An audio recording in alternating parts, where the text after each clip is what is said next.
question. Yes. Education is supposed to be an equalizer in the society, right? And even when we're getting into CBE at the time, these clusters categorization had been removed. Why? So that we would see some semblance of equality in our societies. Because I was asked this question once by someone from the United States.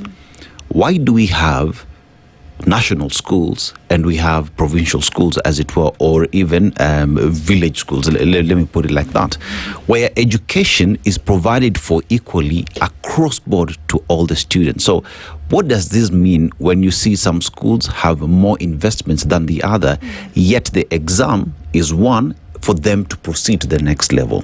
At that particular point, one asks the question then, when you talk about CBE and education as an equalizer, that each and every single student should be able to access affordably so, and that does not exist, what exactly are we implementing? Where is justice when it comes to offering education to our children?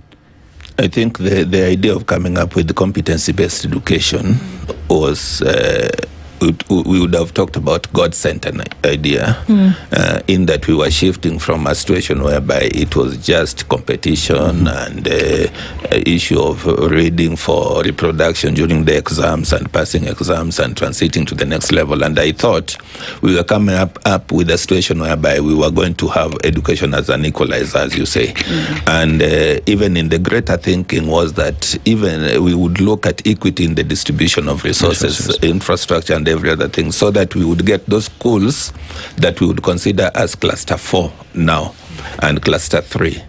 Initially there were sub-county and county schools, that this kind of schools would be upgraded to the level of being given the required infrastructure that would assist maybe enough laboratories for maybe chemistry, science, physics, and even maybe home science room, IT, but so that you could uplift the quality of this school, so that there would be no scramble that she's talking about, Claudia is talking about, that every other person is running for cluster 1 school because of quality.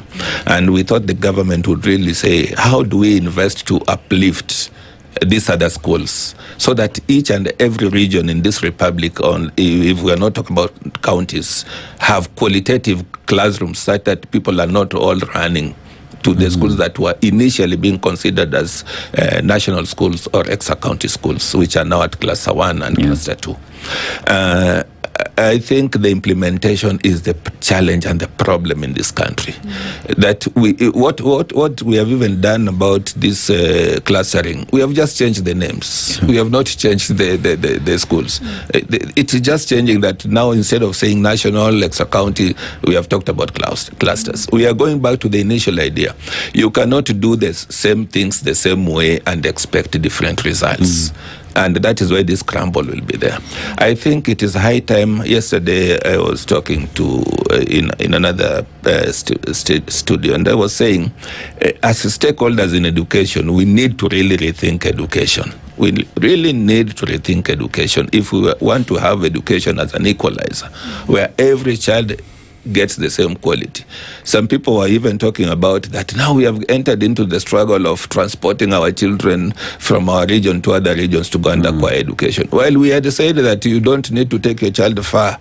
Your child can get quality education where you are. Now, all these challenges are with us because we are just making conversations, we are just making policies, but we are not really applying the policies the way they're supposed to be.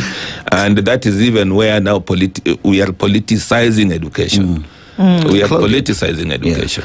And that is not what we should do. Education should not be politicized. Education should be an eye open to the republic, building of human resource, the human capital that we require. And that does not give boundaries